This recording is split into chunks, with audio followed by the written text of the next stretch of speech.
ও বুড়োর এতে কাবে বসার শক্তি নাই, এতে কাবে সই, এতে কাবে সই বিছানা কেতে বানানো রয়েছে, ও এনে নিয়ে আতা সাইন করে শোয়াই দিয়েছে, তাও থাকবে না, কই মাছের মতো কানে আটতে আটতে দরজার ধারে মাথা বার হয়ে দিয়েছে। পোলাপান বাদ দিয়ে খেলাধুলা, নান্টু দুটিয়া বিড়ি দিয়ে যা, উনি এতে কাবে বইছে, এতে কাবে শুইছে। এই কুহরের কালে কিচ্ছু হয় না যুবক, এখনই সম্ভব। এবছর ইস্তেমায়ও যাবো, টঙ্গী কি বলা হয় চরমুনায় যাবো ইনশাআল্লাহ, ঠিক আছে না? আমাদের ইস্তেমা, আমাদের চরমুনার মধ্যে কোনো ভাগাভাগি নাই, আমরা সকলে সম্মিলিত, উভয় দল, আমরা একসাথে, উভয় দল না, আমাদের কাজের শাখা ভাগ, একই কাজ শাখা ভাগ, একই কাজ। এখানে চরমুনার ময়দানে এক কায়দায় করি, ইস্তেমার ময়দানে আর এক কায়দায় করি, কাজের শাখা ভাগ, ঠিক কিনা? শাবাবাকা কাবলা হারামিক, যৌবন কালরে কাজে লাগাও বার্ধক্য আসার আগে। এক নম্বর তা হলে তুমি ফেরদাউসি নুজুলা, জান্নাতুল ফেরদাউসের ভিতরে মেহমানদারি খাইবা, বলেন না সুবহানাল্লাহ। সেহাতাকা কাবলা সুকুমিক, সময় কম কামাই বেশি, অল্পের মধ্যে বেশি চাবানো যাবে না, খেয়াল করেন। দুই নম্বর তোমার যৌবনকালের পরে কাজ হলো সেহাতাকা কাবলা সুকুমিক। যারা এখন আসিয়ে হালাতে বর্তমানে আপনারা শারীরিকভাবে কেমন আছেন? বলেন না কেমন আছেন? গ্যাস্ট্রিক আছে, গ্যাস্ট্রিক আছে, আপনার চাইতে মারাত্মক গ্যাসের রোগী আরও আছে, তার চেয়ে আপনি ভালো আছেন। ডায়াবেটিস আছে আপনার চাইতে মারাত্মক ডায়াবেটিস হলে জীবনের শেষ নিঃশ্বাসের অপেক্ষা আছে, তার চাইতে আপনি ডায়াবেটিস নিয়ে ভালো আছেন, কতক্ষণ ঠিক কিনা? আপনার স্ট্রোক আছে, আর একজন স্ট্রোকওয়ালা মরার অপেক্ষা আছে, তার চেয়ে আপনি স্ট্রোকের রোগী ভালো আছেন। এমন করে আমরা এখানে যারা আছি ভালো আছি। আল্লাহ নবী কাছে হাতাকা কাবলা সুকুমিক, রোগ আসার আগে সুস্থতার টাইমটারে কাজে লাগাও। অসুস্থ হইলে কিচ্ছু করা যায় না, অসুস্থ হইলে নামাজ ভালো লাগে না, অসুস্থ হইলে রোজা ভালো রাখা যায় না, অসুস্থ হইলে হজ করা যায় না, অসুস্থ হইলে জিকির ভালো লাগে না, অসুস্থ হইলে কিচ্ছু ভালো লাগে না। তন্দুরস্তি গর্নবাসাদ শিরে শক্রে জাহরে হাজ, তন্দুরস্তি গর্নবাসাদ শিরে শক্রে জাহরে হাজ, মাহবুবা গার খুশনবাসাদ বিস্তারে গুলকার হাজ। শরীর যদি খারাপ থাকে দুধ চিনিও বিষের মতো লাগে, শরীর যদি অসুস্থ হয় দুধ চিনিও বিষের মতো লাগে। আরে ওই সময় নামাজ কালাম কিচ্ছু ভালো লাগে না। কাজে যা করবো ইবাদত সব সুস্থ থাকতে এখনই নামাজ পড়ে নাও, এখনই নামাজের প্রতিজ্ঞা করো। আমার 10টা যুবক লাগবে, বেশি চাই না, 10টা যুবক লাগবে যারা নামাজ পড়ে না, লজ্জা শরমের কিছু নাই, নিয়মিত পড়ো না যুবক বন্ধু, আমি তোমার জন্য রাত্রে খাসভাবে দোয়া করব। আল্লাহ যদি আমারে মক্কায় নেয় আমি হেরেবে যে তোমার জন্য দোয়া করব। বেনামাজি যারা আছে এমন 10টা যুবক প্রতিজ্ঞা করে একটু হাত দেখাও। অনেক দিন আগে মাদ্রাসায় এসেছিলাম, মোটর সাইকেলে চলাফেরা করতাম, তো রাত্রে মাহফিলের পরে সকালে, সে সময় রাত্রে থেকে যেতাম, আমার সাথে গাড়ি চালাইতো, মোটর সাইকেল চালাইতো মজিবার দারোগা বুড়ো। ভোরবেলা ফজরের নামাজ পড়ে বেরোইছি, প্রচণ্ড কুয়াশা, তো বাড়ি যাব তো উঠেই বাম দিক যাব কেষ্টপুর বাজার হইয়া, গেট থেকে বের হইয়া বাম দিক না যাইয়া চলে গেছে এই দিক, পৌর সর ভদ্রসন পিএসখালি ঘুরে টুরিয়া কোন কোন জায়গাতে যেন আবার এই জায়গা আসছি। দেখি মাদ্রাসার একটা ছেলে ওই জায়গা বাইরে, তো ওরা আমি জিজ্ঞেস করতেছি এটা কোন মাদ্রাসা, এখানে মাহফিল কবে? তো কয় গত রাত্রি আপনি এই জায়গায় ওয়াজ করলেন না? আমি আপনার খেদমতে ছিলাম, মনে নাই? আমি বললাম তাই 2 ঘন্টা কোন যে গাড়ি চালালাম, ওই যে কুয়াশার মধ্যে বেরোয় গেছি, আর আসার সুযোগ পাইনি। শুক্রিয়া যে হুজুররে আমি সে সময় যেমন দেখে গেছি, সে সময় আমার দাড়ি পাকে নেই, আমি পাইকা বুড়ো হয়ে গেছি, হুজুর সেই রকমই রয়েছে। হুজুরকে আল্লাহ তাআলা এভাবে সুস্থতার সাথে হায়াতে তয়বা বাড়াই দিক, সবাই বলে আমিন। দেখতে দেখতে হায়াত শেষ হয়ে যাচ্ছে, হো রহি হায় অমর মিসলে বরফ গল, মানুষের হায়াত বরফের মতো, বড় এক চাক বরফ নতুন করে এনে রেখে দেবেন, কিভাবে গলতেছে চোখে বোঝা যায় না, অথচ ধীরে ধীরে ছোট হতেই তালে আছে, ছোট হতেই তালে আছে। যাদের বয়স 60-70, আমরা বলি বয়স বেড়ে গেছে, অনেক বয়স হয়ে গেছে। 70 বছর বয়স মানে অনেক বয়স হয়ে গেছে, বয়স বেড়ে গেছে। আসলে বয়স বাড়ছে না কমছে? আপনার বয়স 70 হয়ে গেছে, বরাদ্দ আছে 80, তার থেকে 70 চলে গেলে বয়স বাড়ছে না কমছে? কমছে, বয়স বাড়ে নাই। প্রতিনিয়তই আমাদের বয়স কমতে তালে আছে, ঠিক না? আমার মা আমাকে বলতেন, বাবা আমাদের ছুটি শেষ। আল্লাহ পাক রুহের জগৎ থেকে দুনিয়ায় আমাদেরকে ছুটি দিয়ে পাঠাইছে কিছুক্ষণের জন্য। সেনাবাহিনীতে চাকরি করে 2 মাস, মাঝে মাঝে বছরে 2 মাস ছুটি পায়।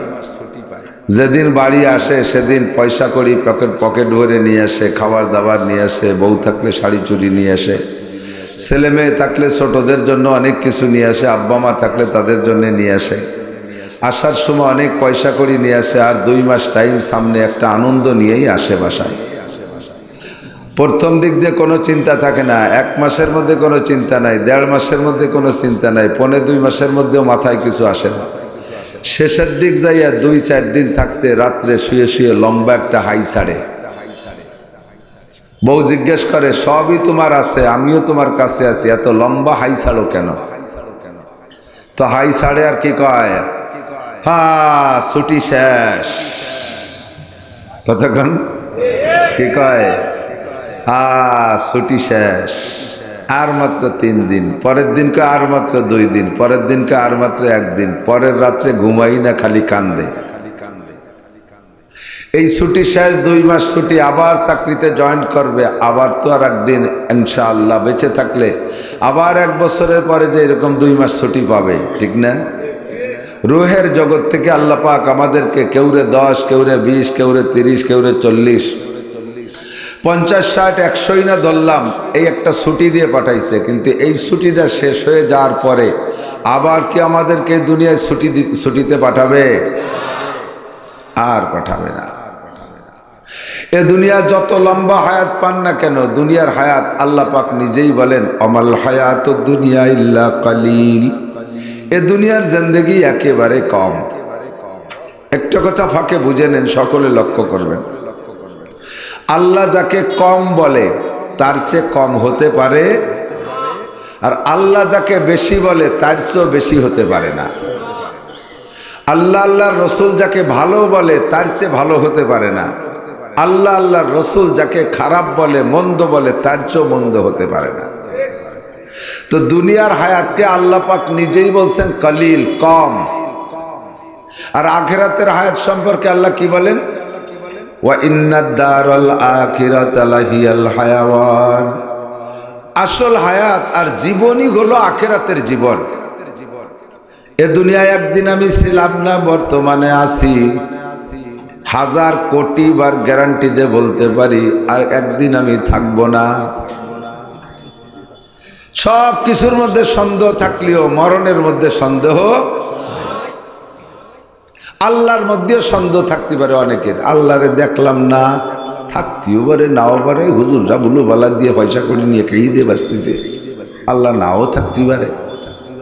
আল্লাহকে ঠিক আছে, তুমি সে কথা বললে বলতে পারো, জান্নাত নাই বললে বলতে পারো, জাহান্নাম নাই বললে বলতে পারো, কোরআন অস্বীকার করলে করতে পারো, তুমি দুনিয়ার সব কিছু অস্বীকার করতে পারো, কোরআনেরও সব কিছু অস্বীকার করতে পারো, আমি তোমার মুখ চিবিয়ে ধরবো না।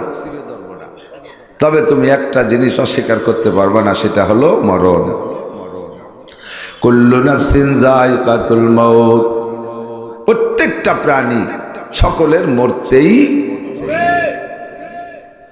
এই মরণকে আরবিতে বলে মৌত। তো এই মৌতের আর এক নাম কিয়ামত। মৌতের আর এক নাম এই কিয়ামত। 3 প্রকার। কয় প্রকার? 3 প্রকার কিয়ামত। একটা হলো কিয়ামতে উজমা, আর একটা কিয়ামতে উস্তা, আর একটা কিয়ামতে সুগরা। সবচেয়ে বড় কিয়ামত, মধ্যম কিয়ামত, ছোট কিয়ামত। সবচেয়ে বড় কিয়ামত, মধ্যম কিয়ামত, ছোট কিয়ামত। সবচেয়ে বড় কিয়ামত আন্তর্জাতিক কিয়ামত, সে সময় কিচ্ছু থাকবে না। কুল্লু শাইইন হালিকুন ইল্লা ওয়াজহুল্লাহ, আল্লাহ ছাড়া আর কেউ থাকবে না, সব শেষ। মধ্যম কিয়ামত সব থাকবে, ফাঁকে ফাঁকে এক একটা জাতি গোষ্ঠীকে আল্লাহ তাদের আচরণে হয় দুনিয়ার থেকে শেষ করে দেবে, অথবা জীবদ্দশায় তাদের এমন ভাবে আটকায় রাখবে যে মুখ বের করে কথা বলার কায়দা থাকবে না। যেমন কওমে আদ, এদেরকে আল্লাহ তাআলা শেষ করে দিয়েছে, একটাও নাই। দুনিয়ার সব আছে, কওমে আদ নাই। দুনিয়ার সব আছে, কওমে সামুদ নাই। দুনিয়ার সব আছে, কওমে হুদ নাই। দুনিয়ার সব আছে, কওমে লূত নাই। এই জাতি গোষ্ঠীকে একেবারে শেষ করে দিয়েছে। আরেকটা হলো এই কওমে কিয়ামতে উস্তার, আরেকটা হলো বেঁচে থাকবে কিন্তু আত্মপ্রকাশ করার কায়দা থাকবে না। বুঝতেছেন? এ ঘটনা আছে না নাই? বেঁচে থাকবে কিন্তু আত্মপ্রকাশ করার উপায়, এটাও এক ধরনের কিয়ামত, যা বর্তমানে চলতেছে। কাদের মধ্যে চলতেছে তা করতেছি না, যাদের মধ্যে চলতেছে তাদের মধ্যে চলতেছে। বেঁচে আছে, মরে গেছে তা না, সব দেশ ছেড়ে চলে গেছে তাও না, কিন্তু কারণবশত আত্মপ্রকাশ করতে পারতেছে না, এটাও এক ধরনের কিয়ামত।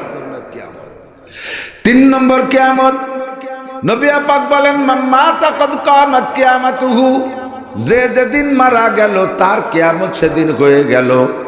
আমরা এখানে যারা আছি সকলের ব্যক্তিগত মরণ হবে কি হবে না? আমি চ্যালেঞ্জ করে বলি, 1000 কোটি বার কসম খেয়ে বলতে পারি, আপনারা আমরা এখানে যারা বসা আছি, একেবারে ছোট থেকে ছোট জন থেকে নিয়ে বয়সী, সর্বোচ্চ বয়সী যারা আছি, বয়সী থেকে নিয়ে ছোট পর্যন্ত, এর একজনও আমরা সেই আসল কিয়ামত দেখব না, আন্তর্জাতিক কিয়ামত দেখব না। যদিও বলি কিয়ামত কাছায় গেছে, নিকটে আইসা গেছে, কিন্তু তারপরও আপনারা সেই কিয়ামত দেখবেন না, এর মধ্যে কোনো সন্দেহ নাই। হাদিসের দ্বারা যা প্রমাণ পেয়েছি, মূল কিয়ামতের আগে 10টা বড় ঘটনা ঘটবে। শুনলে আপনি বুঝবেন যে শতদিন আপনি বেঁচে থাকবেন কিনা। ওই 10টা ঘটনার মধ্যে একটা হলো দুনিয়ায় দাজ্জাল আসবে। দাজ্জাল আসবে দুনিয়ায়, 30 জন আসবে চেলা দাজ্জাল, আর অরিজিনাল দাজ্জাল আসবে একজন, যার ডান হাতে থাকবে জাহান্নাম, বাম হাতে থাকবে জান্নাত। অথচ দরকার ছিল ডান হাতে থাকবে জান্নাত আর বাম হাতে থাকবে জাহান্নাম। তার সারা কপালে মাত্র একটা চোখ। সে আইসা মানুষের ভিতরে খোদাই দাবি করবে আর বলবে, আমাকে যারা আল্লাহ বলবা, আমাকে যারা খোদা বলবা, তারা আমার এই বাম হাতে জান্নাত আছে এইটা পাবা, আর আমাকে যারা খোদা না বলবা তাদেরকে এই জাহান্নামের মধ্যে ফেলানো হবে, অর্থাৎ হত্যা করে দেয়া হবে। তার ডান হাতে থাকবে অস্ত্র, বাম হাতে থাকবে টাকার ব্যাগ আর বস্তা। যারা তাকে মানবে জাগতিক কিছুক্ষণের জন্য সুখ শান্তি তারা পাবে, আর যারা তাকে মানবে না, হত্যা করে দেওয়ার চেষ্টা করবে, তাদেরকে জাহান্নামের ভয় দেবে। কিন্তু কোনো মানুষকে সে মারতে পারবে না, শুধু ভয়ই দেবে। তবে তার ভয় দেওয়ার চাইতে জান্নাতের যে প্রলোভনটা, এইটাই মানুষ দুর্বল হয়ে যাবে, এইটাই মানুষ দুর্বল হয়ে যাবে। 1999 জন মানুষ, 1999 জন মানুষ দাজ্জালের বাম হাতের পক্ষে চলে যাবে। এটা হলো অরিজিনাল দাজ্জাল। আর এই দাজ্জালের আগে আসবে 30 জন চেলা দাজ্জাল। দাজ্জালের চেলা, দরজাল না, পাবলিক কি কয় দরজাল, শব্দ হলো দাজ্জাল। একটু কন, দাজ্জাল মানে ধোঁকাবাজ, আরবিতে দাজ্জাল মানে, এবং মুবালাগার সিগা, প্রচন্ড ধোঁকাবাজ। এমন ধোঁকা দেবে আলেম উলামা পর্যন্ত পড়ে যেতে বাধ্য হবে। আচ্ছা, বড় কঠিন। অরিজিনাল দাজ্জালের হাত থেকে বাঁচা কঠিন, চেলা দাজ্জালের হাতেই আমরা দুর্বল হয়ে যাই। কতক্ষণ ইদানিং অনলাইনে যত ব্যবসা চলতেছে, অনলাইন ব্যবসা আছে না, এও কিন্তু দাজ্জালি ভেতনার এক কেসেম। আমি ধরা খেয়ে গেছি, দেখি করাতের অ্যাড দিচ্ছে, এটা গাছ কাটা করাত না, একজনের দা হইলে কুপাইয়ে একটা বাঁশ কাটতে পারতেছে না, আপনারা তো দেখছেন। তা এর মধ্যে একজন করাত একখানা নিয়ে দিল, বাঁশ 1 পয়সা কাটিয়ে ফেলে দিল, এইরকম মোটা একখান গাছ 2 পয়সা কাটিয়ে ফেলে দিল। আমি বললাম যে বাড়ি তো কাটাকাটি একটু লাগে, তা আমি একখান অর্ডার দিছি, 800 টাকা এনেছে, একটুকু একখান ছুরির মতো করা, তাই দিয়ে এখন কোন সিও কাটা যায় না। অথচ ইউটিউবে এমন ধোঁকা দিয়েছে, যার ধোঁকায় পড়তে বাধ্য হয়ে গেছি। হাজার হাজার চলতেছে দাজ্জালি ফিতনা।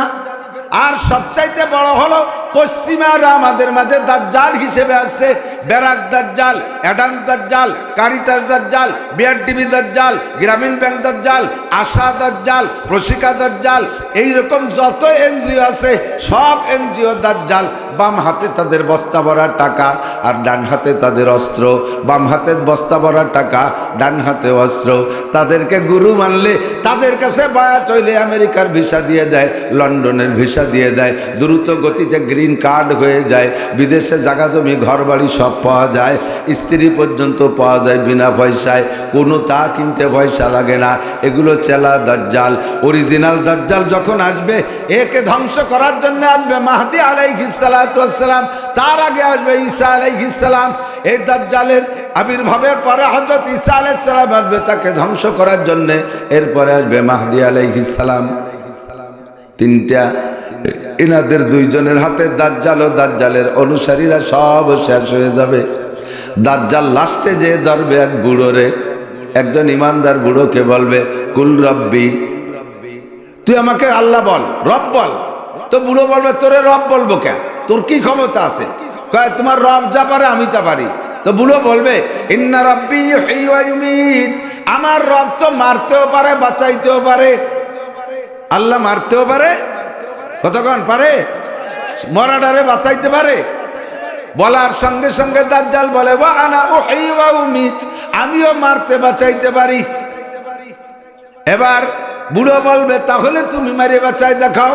বলার সঙ্গে সঙ্গে বুড়োরে দাজ্জাল দাও দিয়ে কোপ দিয়ে দুই ভাগ করে ফেলবে। বুড়ো মারা গেছে। ইতিমধ্যে আবার দুইটা টুকরোকে এক জায়গা করে কবে কুম দাঁড়ায় যাও, সুস্থ হয়ে যাও, জীবিত হয়ে যাও। বুড়ো আবার তাজা হয়ে যাবে।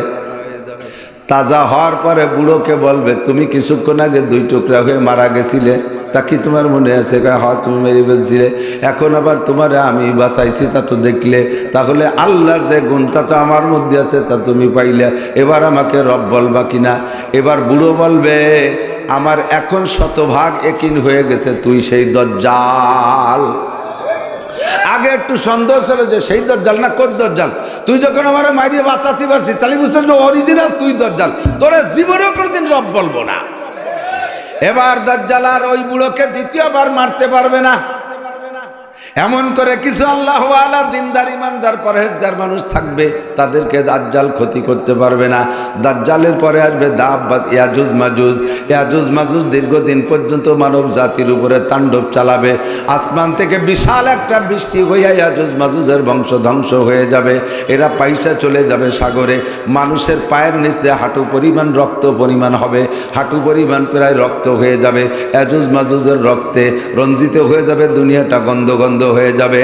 বিশাল একটা বৃষ্টিতে ভাসায় নিয়ে সাগরে নিয়ে চলে যাবে। এর কিছুদিন পরে আসবে দাব্বাতুল আরদ, একটা প্রাণী আসবে চতুষ্পদ জন্তু, এত বড় বডি, তার বসতে 1 বিঘে জায়গা লাগবে। 4টে পা আছে গরুর মতো, ঘোড়ার মতো, মানুষের মতো 2টা হাত থাকবে, আবার পরীর মতো পাখির মতো 2টা ডানা থাকবে, উঠতেও পারবে হাঁটতেও পারবে। এই প্রাণীটা সারা দুনিয়ায় 40 দিনের ভিতরে বিচরণ করবে। ও কোনো যানবাহনে গাড়ি ঘোড়ায় উঠবে না। সারা দুনিয়াকে 40 দিনের ভিতরে একটা চক্কর লাগাইয়া সারা দুনিয়ার মানুষকে 2 ভাগে বিভক্ত করবে। ওর ডান হাতে থাকবে মুসা আলাইহিস সালামের লাঠি, বাম হাতে থাকবে সুলাইমান আলাইহিস সালামের আংটি। প্রত্যেকটা মানুষের কপালে যাইয়া আংটি দিয়ে ছোঁয়া লাগাবে। এই কম্পিউটার আংটি চোখে কপালে ছোঁয়া লাগানোর সঙ্গে সঙ্গে মোমেন যারা, ইমানদার যারা, তাদের চেহারাটা পূর্ণিমার চাঁদের মতো উজ্জ্বল হয়ে যাবে। চেহারা যখন ফর্সা হয়ে যাবে, মুসা আলাইহিস সালামের লাঠি তার ডান হাতে, ওই লাঠি দিয়ে কপালে লিখে দিবে আনতা মুমিন, তুমি ইমানদার। আর যারা বেঈমান তাদের কপালে আংটি দিয়ে ছোঁয়া দেওয়ার সঙ্গে সঙ্গে চেহারাটা ব্ল্যাকবোর্ডের মতো কালো হয়ে যাবে। ওর কপালে লিখে দেবে কাফারা, তুমি কাফের, তুমি বেঈমান। মাত্র 40 দিনের ভিতরে গোটা দুনিয়ার মানুষকে 2 ভাগ করে ফেলবে। মোমেন আর কাফের 2 ভাগ হয়ে যাবে। এই 40 দিনের ভিতরে 2 ভাগ করার পরে হঠাৎ করে দাব্বাতুল আরদ, এই প্রাণীটা হারিয়ে যাবে, জগতে থাকবে না। ইতিমধ্যে হালকা একটা বাতাস আসবে পূর্ব দক্ষিণ কোণা থেকে। এই বাতাসের যত মুমিন দুনিয়ায় যাদের কপালে মুমিন লেখা আছে, এই মানুষগুলো সাকরাতে মউত ছাড়া, মৃত্যু যন্ত্রণা ছাড়া, রোগ লাগবে না, ব্যাধি লাগবে না, কেউ মারা লাগবে না, অনায়াসে যে যে জায়গা আছে ওই জায়গা হঠাৎ করে পড়ে মারা যাবে। সবাই ইমানের সাথে কলেমা পড়তে পড়তে দুনিয়ার থেকে বিদায় নেবে। সব মানুষ মারা যাওয়ার পরে এদের জানাজা করার মতো একজন ইমানদার থাকবে না, কাফন দাফন করার মতো কোনো ইমানদার থাকবে না, এদের কবর খনন করার মতো ইমানদার থাকবে না। এরা যাবে কোন জায়গায়? যে যে জায়গা পড়ে মারা যাবে ওই জায়গা মাটি ফাঁকা হয়ে কবর হয়ে যাবে, আর ওই কবরের মধ্যে দাফন হয়ে যাবে। সমস্ত মানুষকে সামনে করে ফেরেশতারা জানাজার নামাজ পড়াবে। এই মানুষগুলো দাফন হয়ে যাওয়ার পরে দুনিয়ার একজন ইমানদারও থাকবে না, সব মানুষ কাফের আর কাফের। আল্লাহু আকবার। এই কাফেরদের উপরে 3 রাত 3 দিন বিশিষ্ট একটা রাত আসবে। সূর্য উঠবে না, চন্দ্র উঠবে না, আকাশে তারকা থাকবে না, দুনিয়ায় কোনো কারেন্টের বাতি থাকবে না, আগুন পর্যন্ত জ্বালাইতে পারবে না। গোটা দুনিয়া একটা বিশাল অন্ধকার থাকবে 3 দিন পর্যন্ত। 72 ঘন্টা। এই 72 ঘন্টার ভিতরে দুনিয়ায় কারবালা শুরু হয়ে যাবে। মা বাপ ভাই বোন সব বিচ্ছিন্ন হয়ে যাবে, কান্নাকাটির রোল পড়ে যাবে। বিশাল একটা ভয়াবহ অবস্থা, মনে হবে যেন কিয়ামত শুরু হয়ে গেছে। মানুষের খাদ্য সামগ্রী খুঁজে পাবে না, পায়খানা করে খাওয়া শুরু করবে, পেশাব করে পান করা শুরু করবে। এই মহাবিপদ 3 রাত 3 দিন চলার পরে পশ্চিম আকাশ থেকে সূর্য উদয় হবে, পূর্বাকাশ থেকে না। পশ্চিম আকাশ থেকে সূর্য উদয় হইয়া মাঝ আকাশ পর্যন্ত আসবে। তবুও মানুষের ভিতরে একটা স্বস্তি আসবে। অন্ধকার তো কেটে গেছে, মোটামুটি আলোর মুখ দেখলাম, কিছুটা প্রশান্তি পাবে। আবার পশ্চিম আকাশে নিয়ম মতো সূর্যটা ডুবে যাবে। এরপরের থেকে আবার প্রত্যেক দিন অন্য দিনের মতো পূর্বাকাশ থেকে 24 ঘন্টায় দিন রাত হবে, সূর্য উদয় অস্ত হবে। এই সূর্য ব্যাকে আসার পর থেকে আর যত মানুষ কিয়ামত পর্যন্ত দুনিয়ায় থাকবে, হাজারো তওবা করলে তওবা কবুল হবে না। একে বলা হয় রদ্দে শামস। দুনিয়ার সিস্টেমকে আল্লাহ উল্টায় দিয়েছে, কাজেই এখন আর তওবা কবুল হবে না। বলা হয় নির্দিষ্ট তারিখও বলা যাবে না। তবে এই সূর্য উদয় ব্যাকে আসার পরে পশ্চিম আকাশ থেকে সূর্য উদয়ের 120 বছরের মতো পরে যাইয়া দুনিয়া ধ্বংস হবে, কিয়ামত হবে। যেদিন ধ্বংস হবে সেই দিন ইসরাফিল আলাইহিস সালাতু ওয়াস সালাম আল্লাহ পাকের কাছে জানতে চাইবে, আল্লাহ এখন কি সিংহায় ফু দেব? আল্লাহ পাক বলবেন আজরাইলকে পাঠাও, দেখে আসুক দুনিয়ায় কোন জায়গায় একজন মানুষ আল্লাহ বলনেওয়ালা আছে নাকি। যতক্ষণ পর্যন্ত আল্লাহ বলনেওয়ালা একজন মানুষ দুনিয়ায় থাকবে, অতক্ষণ পর্যন্ত কিয়ামত হবে না। লা তাকুমুস সাআতু হাত্তা ইউকালা ফিল আরদি আল্লাহ আল্লাহ। যতক্ষণ আল্লাহ বলনেওয়ালা থাকবে অতক্ষণ কিয়ামত হবে না। আজরাইল যে রিপোর্ট দেবে, না আল্লাহ এখন আর দুনিয়ায় আল্লাহ বলার কেউ নাই, ইসরাফিল আলাইহিস সালাম সিংহায় ফু দেবে, গোটা দুনিয়া ধ্বংস হয়ে যাবে, মুহূর্তের ভিতরে কিচ্ছু থাকবে না। মুহররম মাসের 10 তারিখ হবে, বার হবে শুক্রবার, একে ফুতে সব চলে যাবে। আজীব একটা কারখানা। আল্লাহ পাক বলেন ইজাস সামাউন ফাতারাত ওয়া ইদাল কাওয়াকিবু ইনতাসারাত ওয়া ইদাল বিহারু ফুজ্জিরাত ওয়া ইদাল কুবুরু বুসিরাত ইজাস শামসু কুব্বিরাত ওয়া ইদান নুজুমু কাদারাত ওয়া ইদাল বিহারু ফুজ্জিরাত।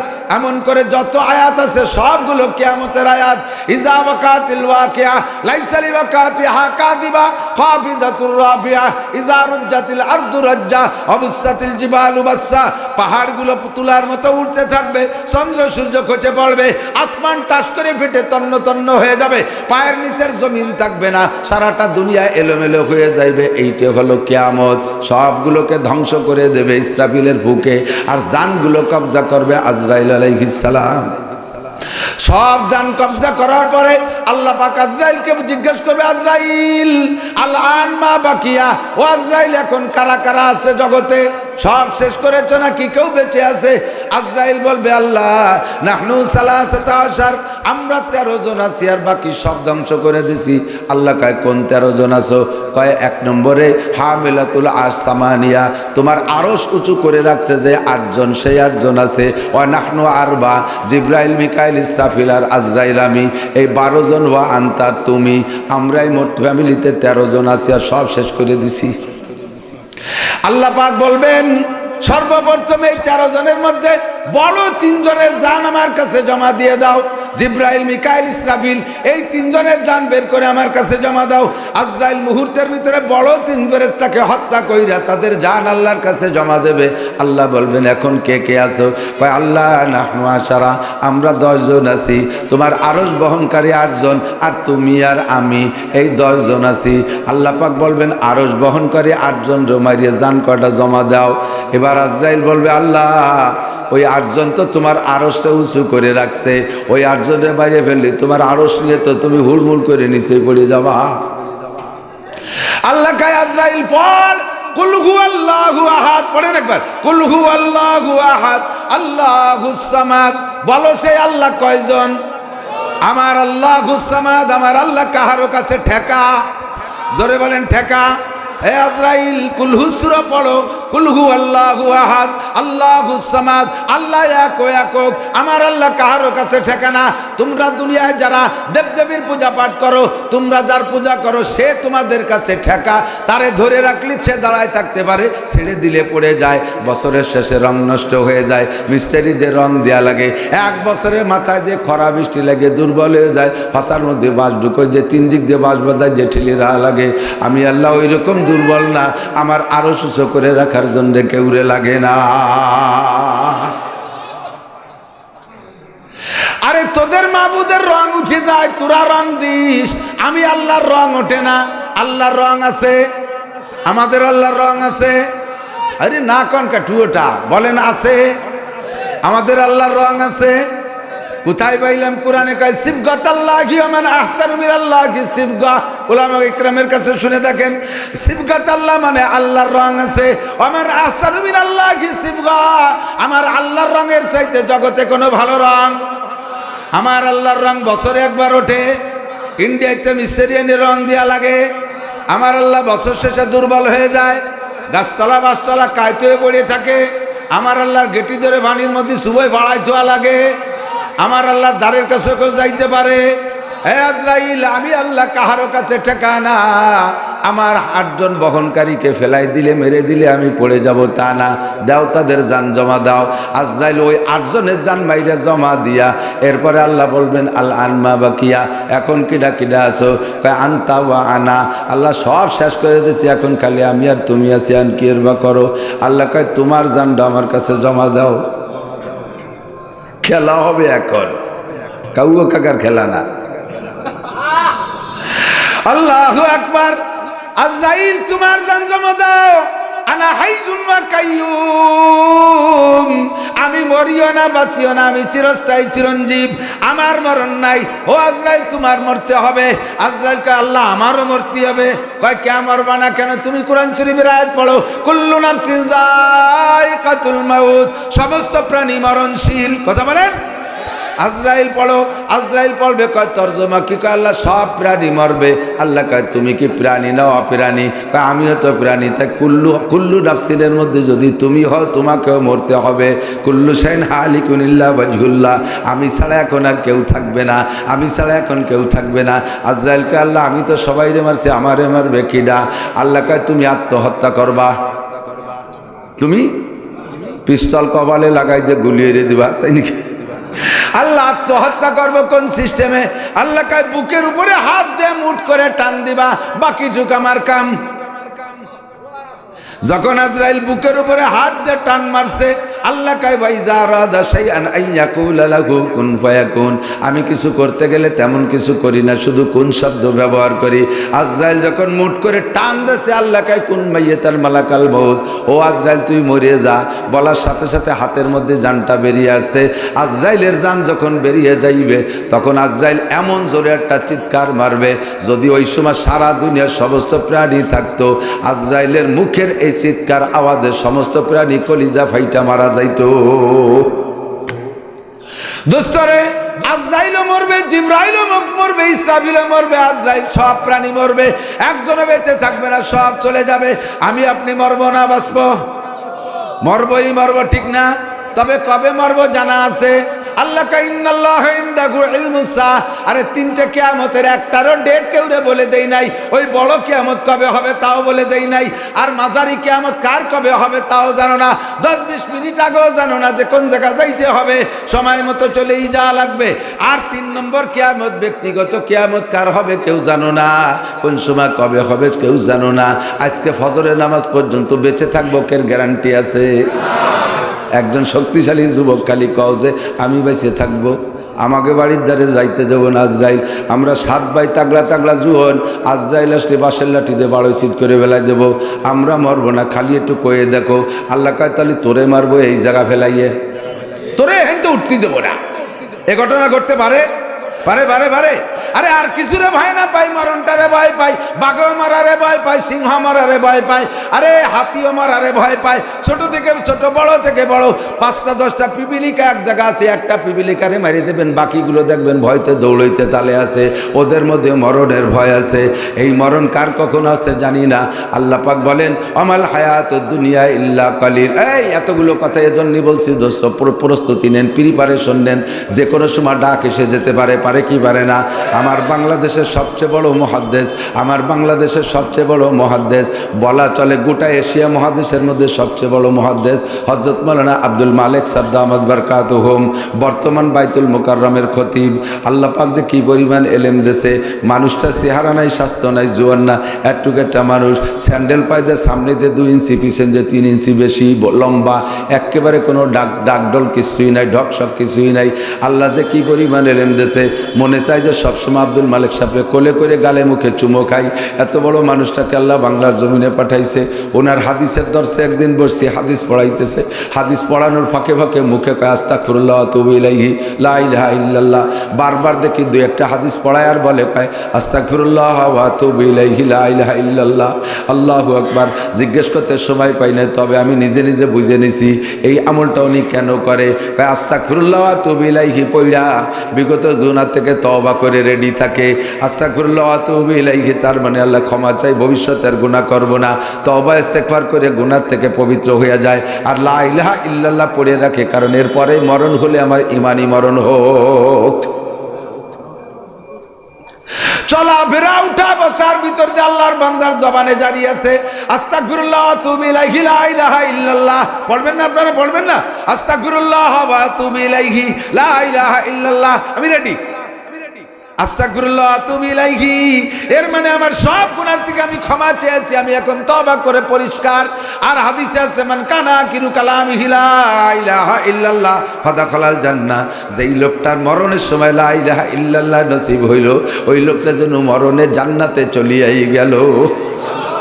আমার জান্নাতি কামনা, কথা বলেন ঠিক কি ঠিক না? তাহলে আমি 24 ঘন্টা রেডি থাকতে হলে 2টা ওয়াজিফা জবানে লাগবে। আস্তাগফিরুল্লাহ ওয়া আতুবু ইলাইহি, ছোট্ট তওবা বলেন আস্তাগফিরুল্লাহ ওয়া আতুবু ইলাইহি, আস্তাগফিরুল্লাহ ওয়া আতুবু ইলাইহি, আস্তাগফিরুল্লাহ ওয়া আতুবু ইলাইহি।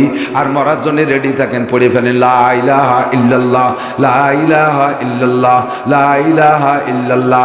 এত ছোট্ট আমল করে আপনি 24 ঘন্টা রেডি থাকতে পারেন। ধান কাটার মধ্যে আপনি এই তওবা পড়তে, তওবা আর কলেমা পড়া সম্ভব কিনা? ধান কাটতেছেন পড়েন আস্তাগফিরুল্লাহ লা ইলাহা ইল্লাল্লাহ। আরে খেতে কাজ করতেছেন আস্তাগফিরুল্লাহ লা ইলাহা ইল্লাল্লাহ। ব্যবসা বাণিজ্য করতেছেন তার ফাঁকে ফাঁকে আস্তাগফিরুল্লাহ লা ইলাহা ইল্লাল্লাহ, আস্তাগফিরুল্লাহ ওয়া আতুবু ইলাইহি লা ইলাহা ইল্লাল্লাহ। আমার মা বোনরা সংসারের কাজ করতেছেন, ফাঁকে ফাঁকে পড়তে থাকেন আস্তাগফিরুল্লাহ ওয়া আতুবু ইলাইহি লা ইলাহা ইল্লাল্লাহ। আমার হায়াতের কোনো গ্যারান্টি নাই, আমাকে দিয়ে দুনিয়ায় যত প্রয়োজন হোক না কেন, আমার দিক আমাকে দিয়ে দুনিয়ায় যত প্রয়োজন হোক না কেন, আমার সময় হয়ে গেলে আমাকে কেউ ধরে রাখতে পারবে? কথা বলেন পারবে? এখন আমরা যারা ছোট ছোট সন্তানের আব্বা আছি, যারা বুড়ো হয়ে গেছে বাপরা, তাদের ছেলে মেয়ে অ্যাডাল্ট হয়ে গেছে, বড় হয়ে গেছে, স্বনির্ভর হয়ে গেছে, এখন বুড়ো আব্বা আমার দরকার নাই।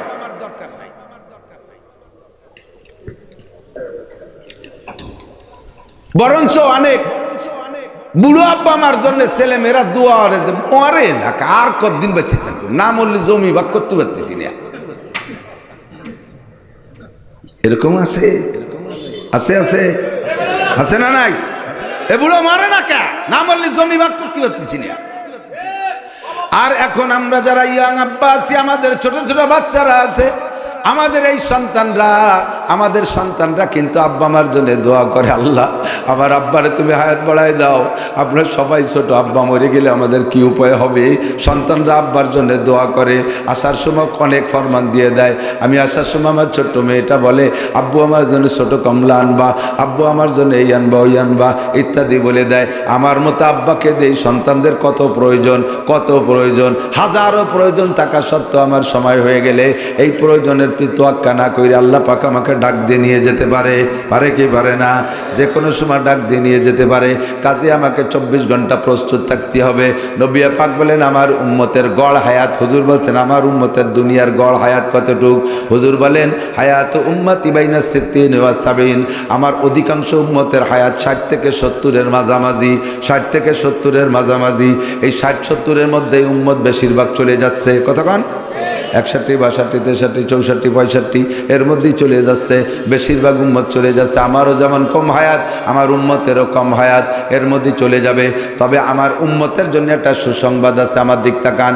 হুজুর বলেন আমার উম্মতের সুসংবাদ হলো 8টা জান্নাতের মধ্যে ফেরদাউস হবে আমার উম্মতের বাসস্থান। ইন্নাল্লাযীনা ক্বালু রাব্বুনাল্লাহ ثم استقاموا تتنزل عليهم الملائكة ألا تخافوا ولا تحزنوا وأبشروا بالجنة التي كنتم توعدون نحن أولياؤكم في الحياة الدنيا وفي الآخرة ولكم فيها ما تشتهي أنفسكم ولكم فيها ما تدعون نزلا من غفور رحيم। সূরা মুমিনুনের মধ্যে আল্লাহ পাক বলেন ইয়ারিসুনাল ফিরদাউস, আমার উম্মত জান্নাতুল ফিরদাউসের মালিক হয়ে যাবে। সাহাবায়ে কেরাম বলে হুজুর কাইফা ইউমকিনু, এইটা কি করে সম্ভব? অল্প একটু হায়াতের মধ্যে ফেরদাউসের মালিক হব কি করে? আল্লাহর নবী বলেন তুমি 5টা কথা মনে রাখবা, একেবারে হাতে গুনে আমার দিক তাকান।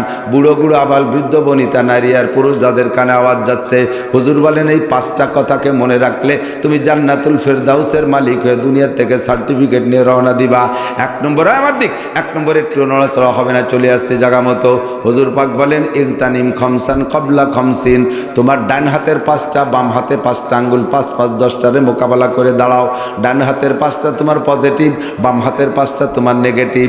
ডান হাতের 5টা তোমার পজিটিভ, তোমার কাছে এখন আছে। এই বাম হাতের 5টা নেগেটিভ, এই 5টারে তুমি পছন্দ করো না।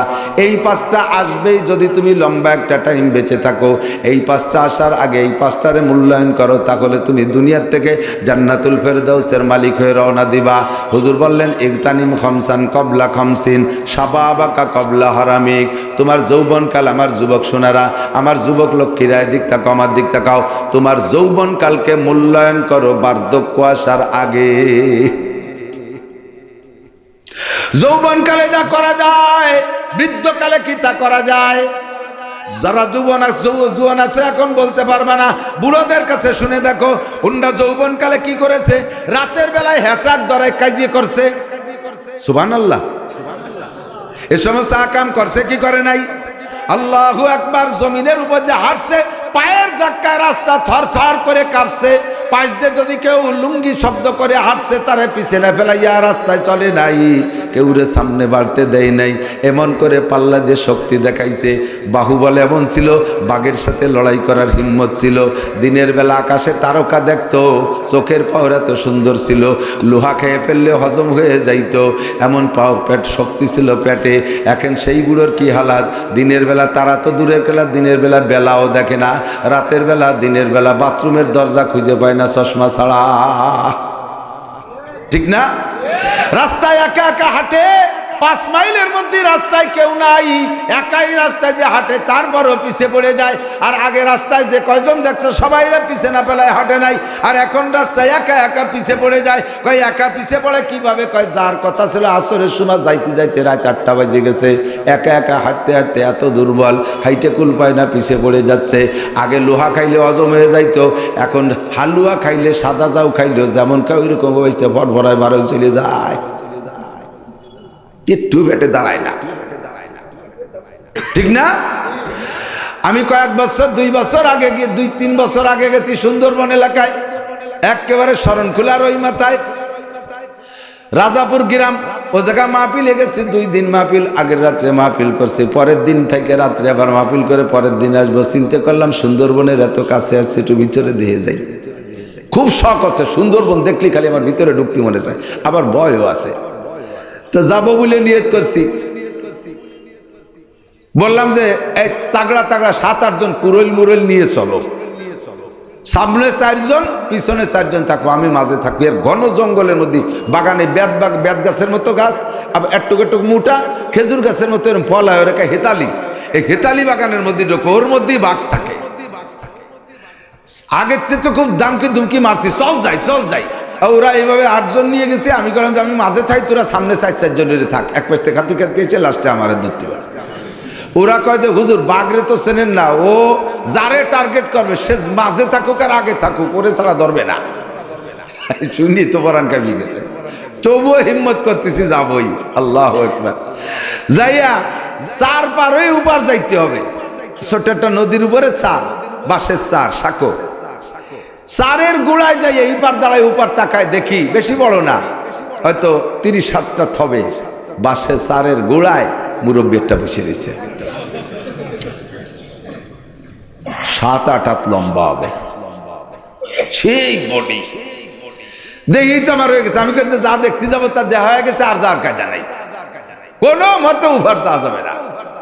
ওরা বলতেছে হুজুর এই বাগদায় 7 দিনে জায়গা, এই বাগদায় জায়গা 7 দিন, যায়ও না কোনো জায়গা, ওঠেও না বসেও না, ওই যে এসে বসছে, কি খায় আল্লাহ জানে, শিকার টিকার করার ক্ষমতা নেই, ওর সামনে যে হরিণ চলে যাচ্ছে তাও ধরার বল নাই, বুড়ো হয়ে গেছে।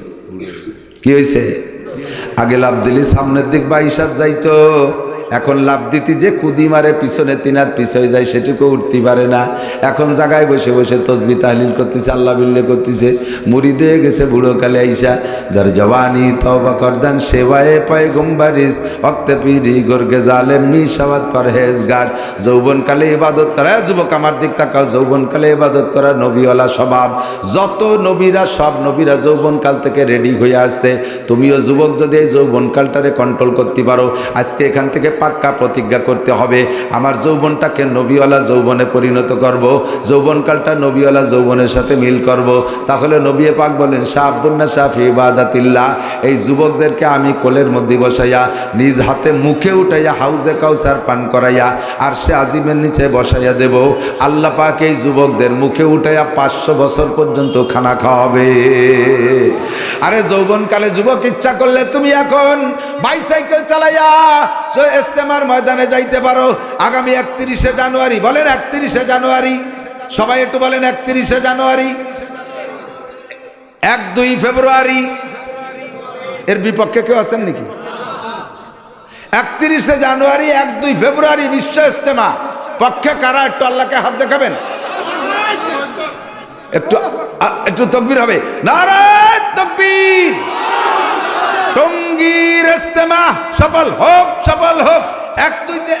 31 এবং 1-2 তারিখের ইস্তেমা, উলামায়ে কেরামের ইস্তেমা, টঙ্গীর ইস্তেমা, আলেম উলামা যে ইস্তেমায় আমরা আছি, সেই ইস্তেমায় আলেম উলামা যে ইস্তেমায়, আলেম নাই যে ইস্তেমায়, আতাতি বাটি যে ইস্তেমায়, আতাতি বাটি যে ইস্তেমায়, মায়ের পার্টি যে ইস্তেমায় আমরা নাই, সে ইস্তেমায় নারায়ে তাকবীর।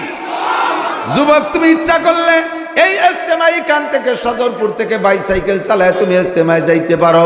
চরমোনার ময়দানে তুমি এখান থেকে বাইসাইকেল চালায় ইস্তেমায় যাইতে পারো। কথা বলেন ঠিক কি ঠিক না?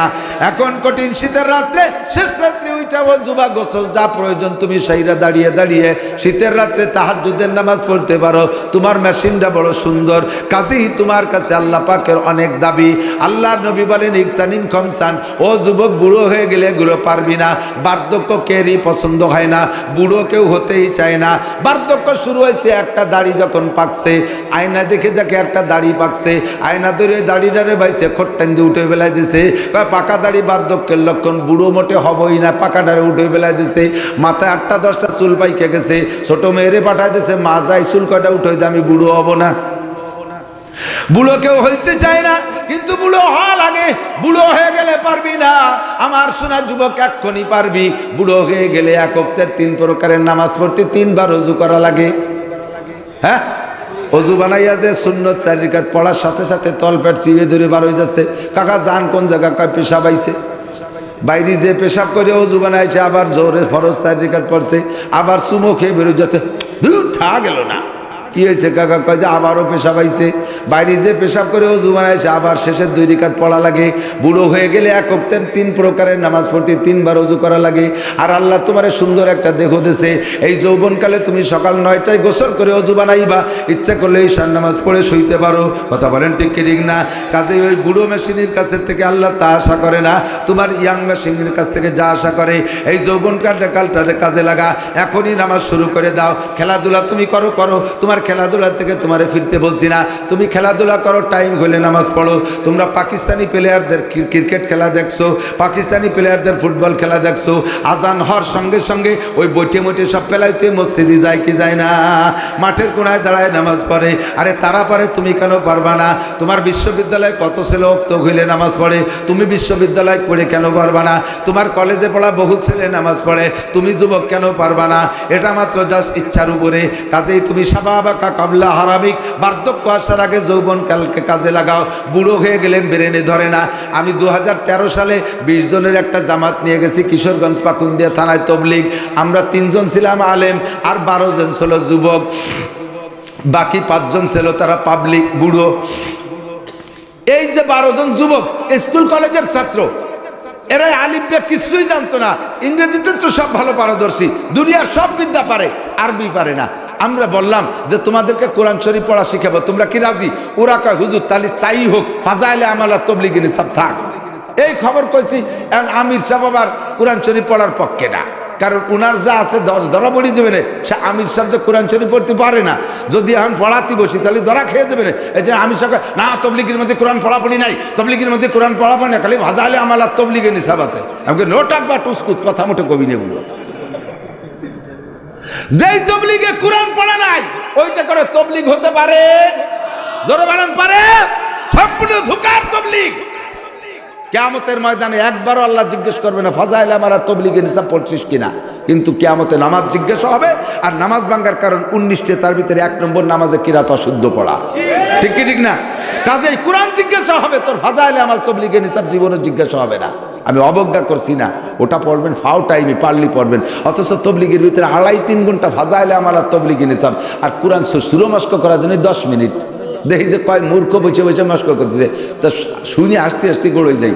আমি বাড়ি দিয়ে দাঁড়াই শুনতেছি যেটা কি বলে, ইয়ানা বুধু ইয়ানা স্টাইল পড়াচ্ছে। তাহলে পড়া আলা কি বলবে না? পড়ানো এলাকা ইয়ানা বুধু ইয়ানা স্টাইল। উনি আবার তবলিগের আমির সাহেব হলেন। মৌলবীকে মোটা মোছে বান্ধেরা, মৌলবী লাগে কোন সাগে। খুব মেজাজ গরম হয়ে যাচ্ছে, খুব কন্ট্রোল করতে আমার কষ্ট হচ্ছে। আমারে কয় হুজুর আল্লাহ রাস্তায় সময় লাগাইছেন, কোনদি কি কর দরকারেরই এ সহ্য করা যায়? আমি লাগাইছি মানে 12 বছর পড়ছি, এই 12 বছর আল্লাহ রাস্তায় লাগাইছি। আর আজকে 33 বছর হাদিস পড়াই, বুখারি পড়াই, আদেশ বরি ওয়াজ করি পড়াই। কই ও না হুজুর, ও না, তাই কি পিকনিক খাওয়া? আমি কি আরিতে, আমি কি শয়তানের রাস্তায় কাছে সময় লাগাচ্ছি? তোর যদি আমার এটা ভালো না লাগে, আয় তুই বুখারি পড়া, আমি যাব তবলিগি। কথা কর না কেন? তুই মুসলিম শরীফ পড়া, আমি তবলিগি যাব। তোর পেটের মধ্যে বোমা মারলে একটা বা বেরোয় না, তোর পেটের মধ্যে জাল খাও দিলে একটা আলিফ বেরোয় না। আর তুই ইয়া না বুধ ইয়া আনাস্তাইন কই আমির সাজিটার আলেমুল আমারে যে ময়দানে যে মারিস, এবার ইজতেমায় খেলা হবে। কথা কর, এবার ইজতেমায় খেলা হবে, আসিস। ইজতেমার মাঠ এবার 3 দিনই শেষ হবে না, একেবারে 1 সপ্তাহ পর্যন্ত বসে থাকবো সে জায়গা। আয় ইজতেমা দেখাই ছেড়ে দেবো। চুপ করে ভদ্রতার সাথে তবলিগ করতে চাইছিলাম, তা করতে দিলি না। কাছাই দিয়ে তবলিগ করবো এবার। সহ্য হচ্ছে, কষ্ট হচ্ছে। আল্লাহু আকবার। যুবক যৌবনকালে ব্রেন ভালো থাকে, আমি ওই 12 জনরে আমরা 3 জন হুজুর ভাগ করে নিছি, 3 জনে 12 জন যুবকরে আর বুড়ো কয়জনরে ভাগ করে নিছি কোরআন শরীফ পড়া শিখাবো। মাত্র 38 দিনের ভিতরে আলিফবা থেকে ওই 12 জন যুবক বেরেন ভালো, ওদেরকে কোরআন শরীফ পড়া শিখাইয়া 8 পারা সবক পড়ায় আনছি। বুড়োরা ওই একই টাইম পড়ছে, কিন্তু মাথা শক্ত হয়ে গেছে, কাদা শক্ত হয়ে আঠাইলি কেলা শক্ত হয়ে গেলে ওর মধ্যে কিছু ঢোয় না, মাটি টাইট হয়ে যায়, ও বুড়োর মাথার মধ্যে ঢোকে না। তারপরও মোটামুটি কুত্তি কুত্তি যাইয়া অক্ষর চিনাইয়া জের জবর আর জজম তাসদিদ পর্যন্ত শুয়েই ফেলাইছিলাম। আর এক চিল্লে থাকতে বলে 1 মানুষ বানায় নিয়ে আসতে পারতাম। ওলামায়ে কেরামের সাথে তবলিগ আর পাবলিকের সাথে তবলিগ জীবনে এক দরে বিক্রি হয়। আলেমের সাথে গেলে সব শেখা যায়, সবচাইতে বড় কথা কোরআন শেখা যায়। কথা কোন ঠিক? আমার যুবক বন্ধুরা তোমরা রেডি হও, আমি তোমাদের জন্য কাবার গিলাফ ধরে দোয়া করব। আল্লাহ যেন সবাইরে মক্কা মদিনা জিয়ারত নসিব করে, আল্লাহ যেন সবাইরে শুদ্ধ করে কোরআন শিখার তৌফিক দান করে। এই বছর ইস্তেমায় যাইতে হবে, রেডি? ইস্তেমায় যাইতে হবে, একটু হাত দেখাই কারা কারা এবছর ইস্তেমায় যাবো ইনশাআল্লাহ। ইস্তেমায় যাবো ইনশাআল্লাহ। ইস্তেমা থেকে 1 চিল্লা 3 চিল্লা বেরিয়ে যাবো ইনশাআল্লাহ। আল্লাহর কোরআন শুদ্ধ করে না শিখে বাড়ি ফিরবো না ইনশাআল্লাহ। ঠিক আছে? চলে যাবা শাবাবাকা কাবলা হারামিক, বুড়ো কালে এইটা পারবা না। ওই 5 বুড়োর মধ্যে 1 বুড়ো, সে সেহরির পরের থেকে শুরু হচ্ছে, পরের দিন তারাবি পর্যন্ত মসজিদের ওই বেড়ে এগিয়ে বাজিয়ে ছেড়াই বেড়াই নিয়েছে। তাই সাফ করতে আমাকে জান শেষ, কারণ ওই কালটা তো ওই বয়সী, ওই বয়স তবলিগের বয়স না। কিন্তু আমরা যাই কোন সময় সব কিছুতে রেটার্ড করে তারপরে যাই সংসারে যখন পরিত্যক্ত, ওই পরিত্যক্ত বুড়ো একেবারে আতাল কুড়িয়েছেন, গরু যেটা আতালে শুয়েতে আল চাষ করতে পারেন, অন্য বলে আতাল কুড়িয়ে, এই বাড়ির বুড়ো আতাল কুড়িয়ে হয়ে গেছে। ওইটা রেখাবো তুমি তবলিগি যাও, তার মানে তুমি বাড়ি থাকলে আমরা আকাম করতে পারতেছি না। রমজান আসলে আতাল কুড়িয়ে ধরে বাঁধতেছেন যে এতে কাবে বসাই দিয়েছে, আবার 10টা দিন মসজিদ দিতে আমরা এই দিস গুণে একটু আকাম করি রাই, ঠিক না? আর তবলিগি এতে কাবে তো বসা, এতে কাবে বসে না, ও বুড়োর এতে কাবে বসার শক্তি না, এতে কাবে সই, এতে কাবে সই বিছানা খেতে বানানো রয়েছে, ওই নিয়ে আতা সাইন করে শোয়াই দিয়েছে, তাও থাকবে না। কই মাসের মতো কানে আটতে আটতে দরজার ধারে মাথা বার হয়ে দিয়েছে।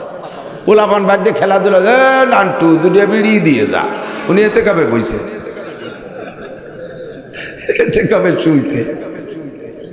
এই কুহরের কালে কিচ্ছু হয় না যুবক, এখনই সম্ভব।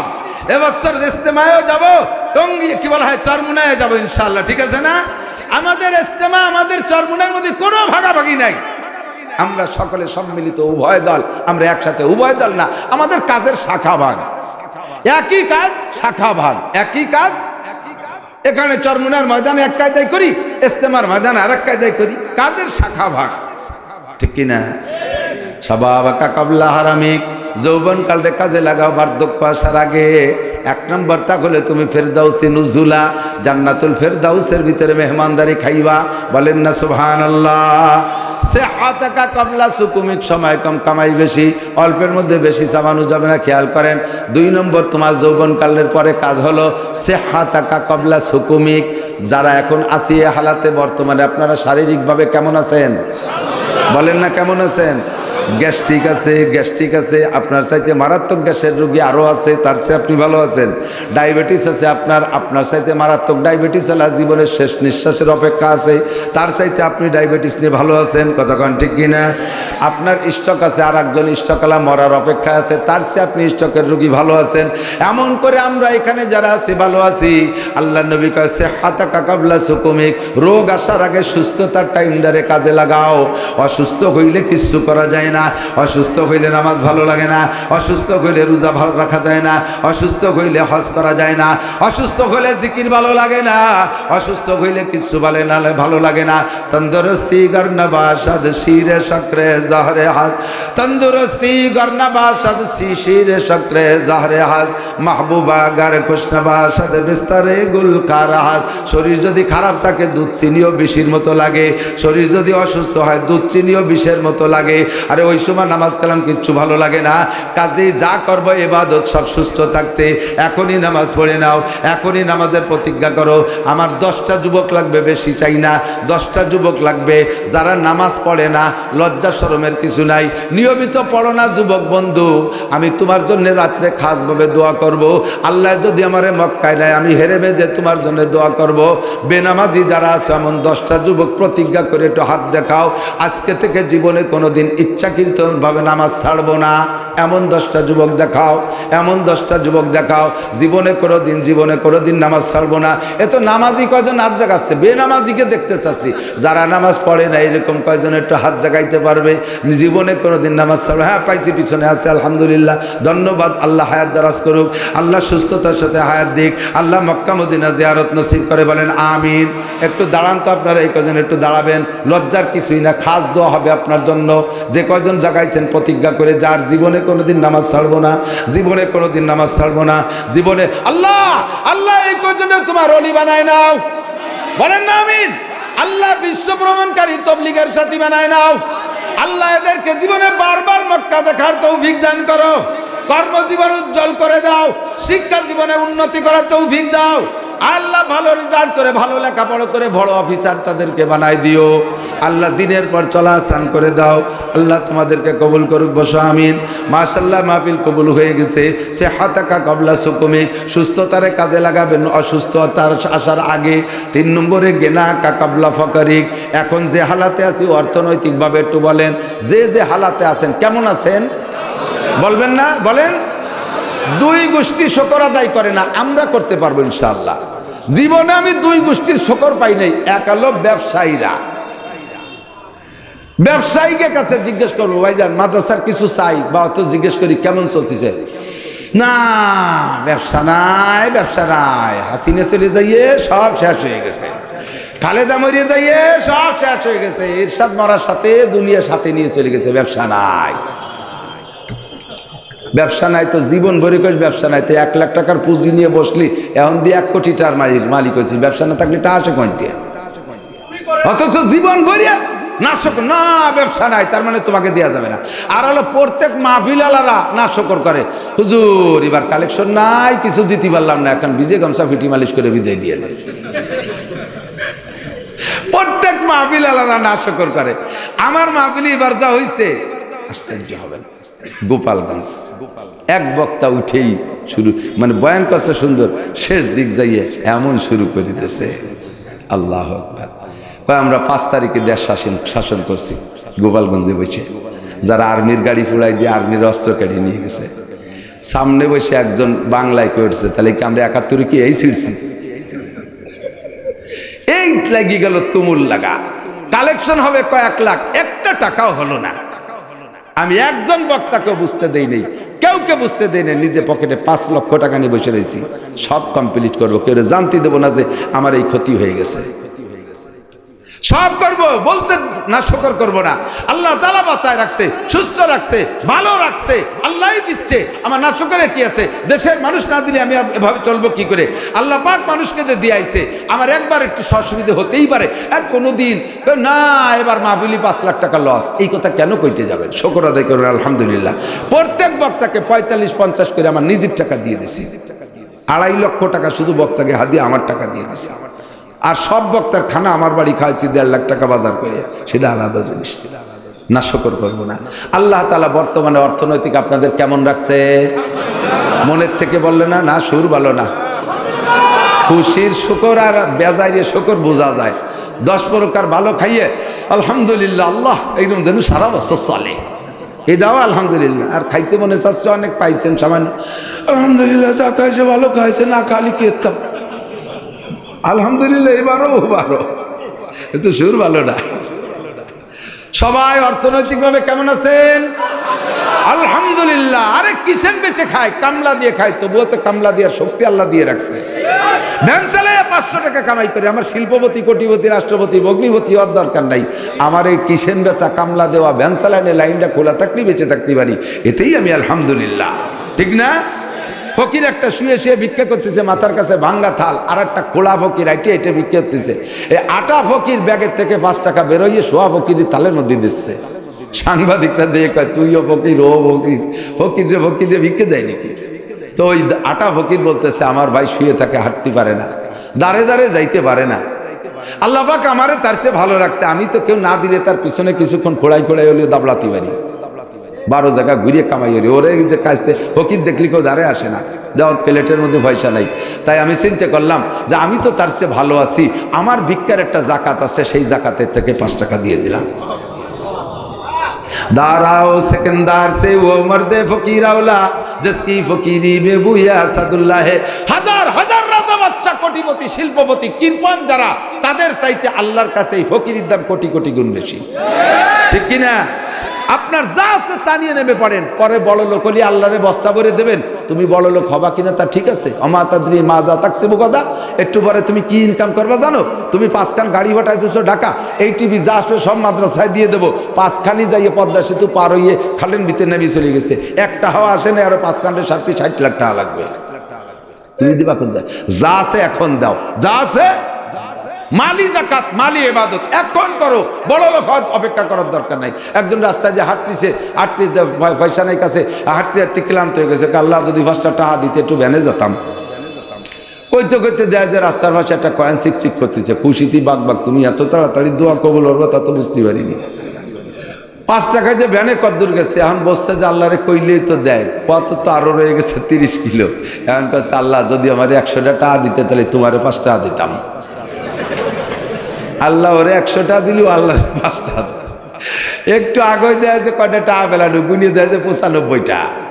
কয় আল্লাহ তুমি বিশ্বাস করতে পারলেন, তোমার 5 টাকা রাখিয়ে দিছো, তুমি 100 টাকা দিয়ে দিতে, আমি 5 টাকা তোমার 5 টাকা হাতে রাখিয়ে দিলে। দোস্ত আল্লাহ ভালোই রে জানে, আলিমুম বিজাতিস সুদূর, কোটিপতি বানাই দিলে। এদিক তাকান, এদিক তাকান। আপনি আল্লাহরে বলতেছেন আল্লাহ আমার 1 কোটি টাকা দাও, আমি এই যাত্রাবাড়ি মাদ্রাসায় 50 লাখ টাকা দিয়ে দেবো। আমার 1 কোটি টাকা দাও, আমি যাত্রাবাড়ি মাদ্রাসায় 50 লাখ টাকা দেব। বলা যাবে না এই কথা, কিন্তু এই কথা আমল করা বাড়ি কঠিন। আপনারে 1 কোটি দিলে 50 লাখ টাকা দেবেন, তার মানে 50%, তাই তো? 50% না? আপনারে 1 কোটি দিলে যে 50 লাখ দেবেন, এই 50% দেবেন, এর একটা প্রমাণ এখন হয়ে যাক। আপনার পকেটে কি 1000 টাকা আছে? যদি ওর থেকে 500 টাকা এখন এই জায়গা দিতে পারেন, তাহলে বোঝা যাবে যে আপনি 1 লাখের থেকে 50 লাখ দিতে পারবেন, 1 কোটিতে 50 লাখ দিতে পারবেন। বরঞ্চ 1000 টাকার থেকে 500 টাকা দেওয়া যত সহজ, এটাও 50%। 1000 টাকা থেকে 500 টাকা দেওয়াও 50%, আর 1 কোটিতে 50 লাখ দেওয়া 50%। 1000-এর থেকে 500 টাকা দেওয়া 50% যত সহজ, 1 কোটির 50% 50 লাখ দেওয়া অত সহজ না।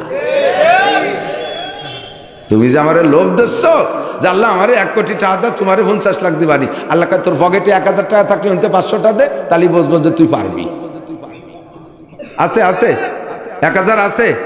আজকের পকেটে যার পকেটে যা আছে তার অর্ধেক যদি দিতে পারেন, তাহলে বুঝবো যে আপনারে 1 কোটি টাকা দিলে পারে আপনি 2 লাখ দিতে পারবেন, 50 লাখ না। 1 কোটি দিলে আপনি 2 লাখ দিতে পারবেন, এটা বুঝবো যদি আজকের পকেটে যা আছে তার অর্ধেক ভাগ করে দিতে পারেন। অনেকেই পারবেন না, কয় যে হুজুর আমি আসার সময় 1 লাখ টাকা উঠে নিয়েছি, ওতে 50 কি রে দেয়, কি যাইতেই ব্যাপার। তাহলে আল্লাহ কয় তোমার পকেটের 1 লাখের 50 যদি না দিতে পারো, আমারে 1 কোটি টাকা লোভ দিচ্ছ, 50 লাখ টাকা আমারে দিবা, এইটা কিভাবে সম্ভব? তুমি দিবা না, কোনোদিনও দিবা না। যে হালাতে আছো ওইটাই তুমি ধনী আছো। আরে বড় লোকরা দিতে পারে না। বিশাল এক বড় লোকের কাছে আমি কালেকশনে গেছি, কয় যে হুজুর কিচ্ছু নাই, কিচ্ছু নাই। এবার দি কত তা করলেন শুনলাম, কিছু নেই। মানে ওই তো ওই জন্যই তো কিছু নাই। এই গাজীপুর 10 বিঘে জমি রাখা লাগলো, ওই জায়গা 6টা গার্মেন্টস করছি 7 তলা করিয়া। এরবারে এই গার্মেন্টসের ম্যানেজার কয় স্যার এই পরের গার্মেন্টসের মালামাল তো সবই করছি, পরের গাড়িতে মালামাল নিলে এতে যে ভাড়া দেওয়া লাগে মেলা খরচ হয়ে যায়, এর জন্য 20 খান কাভার ভ্যান বানানো লাগছে, আর 20 খান ডিস্ট্রিক্টে রাখ। এরবারে ম্যানেজার কয় স্যার পরের পাম্পের তেল কিনলি তো লাভটা তারা খেয়ে যায়, এই জন্য 5 রুটে 5টা পাম্প দেন, তাহলে আমাকে এই তেলের পয়সাটা বেঁচে যাবে।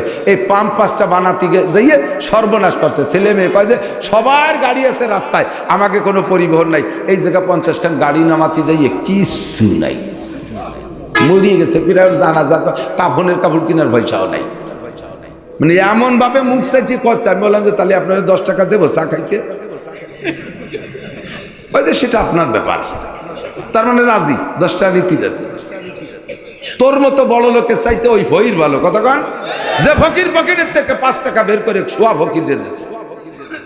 বিনা কা কাবলা ফকরি, বড় লোক ওই আল্লাহরে অনেক কিছু করে দেবেন সেই আশা করার দরকার নেই, এখনই রেডি হয়ে যান। ওয়াক ফেরাকা কা কাবলা সুগুলিক, ঝামেলা আসার আগে ঝামেলা মুক্ত সময়ের কাজে লাগান। ও হায়াতাকা কাবলা মৌতিক, মরার পরে আল্লাহরও অনেক লোভ দেবেন, অনেক প্রলোভন দেবেন। আল্লাহকে কাম হবে না, কাম হবে না, কাম হবে না। রব্বানা আবসারনা ওয়া সামিনা ফারজিনা নামাল সালিহান ইন্না মুকিনুন। আল্লাহ এখন শুনছি দেখছি বুঝছি, আরেকটা বার দুনিয়ায় পাঠায় দাও, ভালো হবো। আল্লাহ কা ইকসাউ ফিহা ওয়া লা তুকাল্লিমুন, কথা বলবি না, কথা বলবি না। যাত্রাবাড়ি মাদ্রাসার মাঠে ফেলাইয়া মৌলানা নাসির সাহেব কম তো কই নেই, সে কথাগুলোর পর কয়টা আমল করছিস? সেইগুলোর পর আমল করলে বুঝতাম যে তোরে আর একবার পাঠালি ভালো হবি, কিন্তু আর পাঠানোর সুযোগ নেই, ওই একবারই যথেষ্ট। দোস্ত খুদার কসম, মরার পরে প্রত্যেকটা মানুষ বলবেন রব্বানা আখরিজনা মিনহা ফাইন উদনা ফাইন্না জালিমুন। আল্লাহ আর একটা বার দুনিয়ায় পাঠিয়ে দাও, যদি তুমি আমি অন্যায় করি আবার, তাহলে তুমি জালেম সাব্যস্ত করবা, কোনো দুঃখ থাকবে না, আর একটা বার তুমি পাঠিয়ে দাও। আল্লাহ পাক বলবেন ইকসাউ ফিহা ওয়া লা তুকাল্লিমুন, পড়ে থাক, কোনো কথা হবে না। কাজেই বন্ধু আমার, মুরব্বী বাবারা, ভাইরা, যুবকরা, আমার দিক তাকাও। 5টা তোমার কাছে এখন আছে। 1 নম্বরে কি বলা হয়? 1 নম্বরে শাবাবাকা, যৌবন কাল আছে যাদের, তারা বার্ধক্য আসার আগে কাজে লাগাও। 2 নম্বরে গেনা কা কাবলা ফকরিক, অভাব আসার আগে অর্থরে কাজে লাগাও। 3 নম্বরে ফেরাকা কা কাবলা সুগুলিক, ঝামেলা আসার আগে বর্তমানে যে হালাত আছে ঝামেলা মুক্ত, এই ডেরে কাজে লাগাই ফেলেন। 3 নম্বরে 4 নম্বরে কি বললাম? শাবাবাকা কবলা সিহাতাকা কবলা সুকুমিক, রোগ আসার আগে সুস্থতারে কাজে লাগাও। 5 নম্বরে হায়াতাকা কবলা মৌতিক, মরণ আসার আগে হায়াতরে কাজে লাগাও। আল্লাহ পাক আমাদের তৌফিক দান করে, জোরে বলেন আমিন। আজকে যারা এখানে আছেন, মরার পরে আর কিছুই করতে পারবেন না। জীবনে বহু টাকা কামাই করেছেন বাবা, আমি যদি হিসাব চাই আমার কাছেও দিতে পারবেন না, আল্লাহর কাছেও হিসাব দিতে পারবেন না। জীবনে কে কয় টাকা কামাই করেছেন? অবশ্যই শতভাগ গ্যারান্টি, জীবনে যা কামাই করছেন সব টাকা কেউ রাখতে পারেন নাই। আছে একজন মানুষ যদি বলতে পারেন, তারে আমি পুরস্কার দেব যে সারা জীবনে যা ইনকাম করছি চাইলে নাও খরচ করি নেই, সব রেখে দিছি, এমন কোনো মানুষ নাই। সবই খরচ হয়ে গেছে, বেশিরভাগ চলে গেছে। সামনে যা ইনকাম করব তাও চলে যাবে। আল্লাহ পাক বলেন ওমা তুকাদ্দিমু লিআনফুসিকুম মিন খাইরিন তাজিদুহু ইনদাল্লাহ, আমারে কয়টা টাকা দে বান্দা, আমারে কয়টা টাকা দে, এই টাকা কয়টা নষ্ট হবে না, 1000 কোটি গুণ বাড়াইয়া আমি তোরে একদিন জমা দিয়ে দেব তোর হাতে, তুই জান্নাতে চলে যাবি। আমারে কয়টা টাকা দে। মাদ্রাসাগুলো আছে বিদায় দুনিয়া এখনো টিকে আছে, কোরআন কিতাব পড়া আছে বিদায় দিন ধর্ম আছে, আর দিন ধর্ম আছে বিদায় দুনিয়া টিকে আছে। আল্লাহর মেহমান কোরআনের পাখিগুলো, এদেরকে সরকার 1 টাকাও দেয় না, জীবনে কোনো দিন দেবে না। বিএনপি সরকার দিয়ে যায় নাই, এরশাদ সরকার দিয়ে যায় নাই, আমলিক সরকার দিয়ে যায় নাই, বর্তমান ডক্টর ইউনূসের সরকারও দিচ্ছে না, দেবেও না। কিন্তু এরা না থাকলে কেউ থাকবে না, এর মধ্যে কোনো সন্দেহ নাই। সময় কম নাই, তাই সময় কম, তাই বুঝাইতে পারছি না। তাড়াতাড়ি বলতেছে, আমার দিক খেয়াল করবেন। আব্বা চলে গেছে, মা চলে গেছে, আমিও চলে যাব, আপনিও চলে যাবেন। দোস্তরে সাদকায় জারিয়ার জন্য মাদ্রাসার ছাত্ররা তারা কোরআন কিতাব পড়বে, এরা খানা খাইয়া কোরআন পড়বে। এই জন্য আপনার ইনকামের থেকে মোহাব্বতের সাথে বছরে এই মাদ্রাসায় 2 বস্তা 5 বস্তা 1 বস্তা চাউল দেবেন। আপনার এই পরিশ্রমের চাউল খাইয়া আল্লাহর কোরআনের পাখিগুলো কোরআন শরীফ পড়বে। আপনি কবরে চলে যান, আর আপনি দুনিয়ার যেখানে যান নিয়মিত আপনার আমল